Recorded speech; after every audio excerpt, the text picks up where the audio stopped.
My home is disappearing. My grandmother has lived on the same property for 80 years.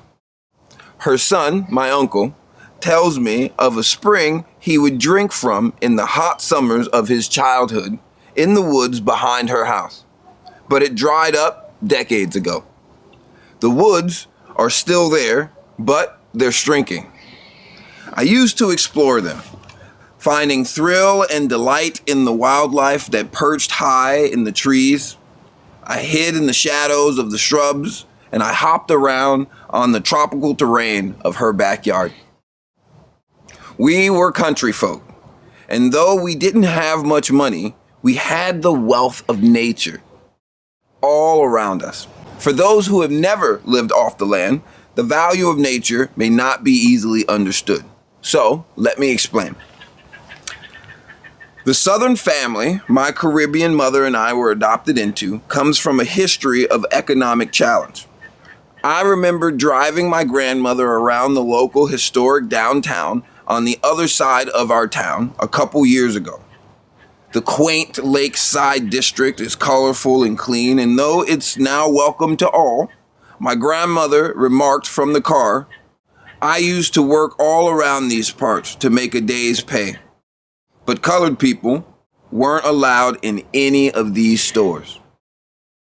In discussing the changes of the area with her son, my uncle, he tells me what he noticed of integration. There was a street, all black-owned businesses. There was another street, all white-owned. Integration happened, and within a year, all the black-owned businesses were gone and replaced. Financial development didn't come easily to my family. In fact, it was taken out of their reach, time and time again, more times than I can relay in this piece. Although greater access to financial wealth would have changed the trajectory of their lives and lineage to come, my family managed to do it without and maintain vibrant health at the same time. They had land to steward and wild places to hunt, and always found a way to put something nutritious on the table.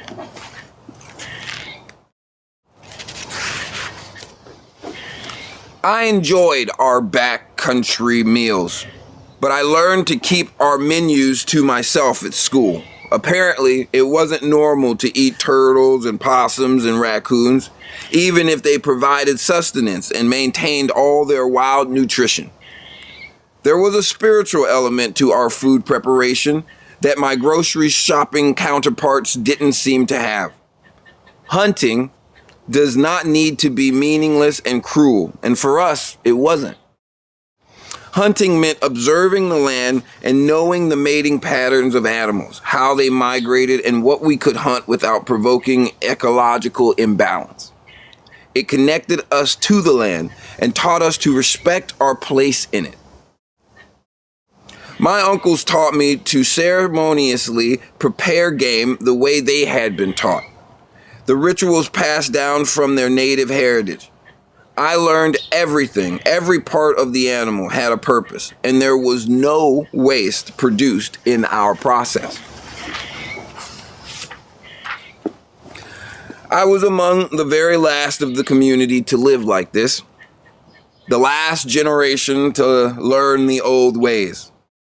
The land began to change as I grew up, and our lifestyle was no longer something we could rely on. Loss of land meant loss of wildlife, and the increase of herbicides, weed killers, and industrial byproducts poisoned the plants and animals that remained. Hunting was no longer ecologically viable or safe. Now the area is nearly unrecognizable, and I grieve to see the beauty of my home replaced by copy and paste, quick to construct architecture in the name of economic progress. Dollar stores, storage units, and warehouses replace acreage of the foliage that gave my small country town its charm and its wealth. As the land disappeared and my community became more reliant on stores instead of land, I noticed an alarming trend that continues today. People are literally dropping dead all the time.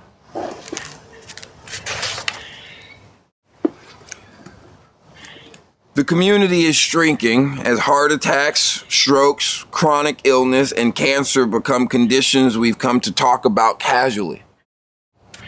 It's one thing for my home to disappear because of the town of my childhood has been torn down and replaced. It's another for those who remember how it was to rapidly disappear, taking their memories of the area with them. Are there any bears left in the area? What's happening to the wildlife as cement creeps in their stomping grounds? Where are the cats that lived around my grandmother's house just a few months ago? I wonder these things as I drive around the area. My recent homecoming was difficult as my 95-year-old grandmother's health is in question. Meanwhile, the buyers of the land in front of the property she has lived on for 80 years are deciding if they'll turn those trees that hid her house from the busy road into a strip mall or into storage units. The visit has tested me in more ways than one, and I've had to pull from my toolbox to maintain my well-being, particularly my mental and spiritual health. I admit, it's not without effort and frustration, but I find peace in thinking about what I've learned from my experience and how I can use it to better the future. This tool is my choice dichotomy of choice and experience. Every choice I make yields an experience that affects myself, my community, and my environment. Watching the transformation of my hometown, built on choices that have not helped the community or the environment, reminds me to be conscious of the greater impacts of my choices, so I can contribute to a brighter future. I was inspired to write this piece in hopes that this tale does not only enrich my understanding of choice and experience, but yours as well. Let's think of the world we want to live in as we make the choices that yield our experience.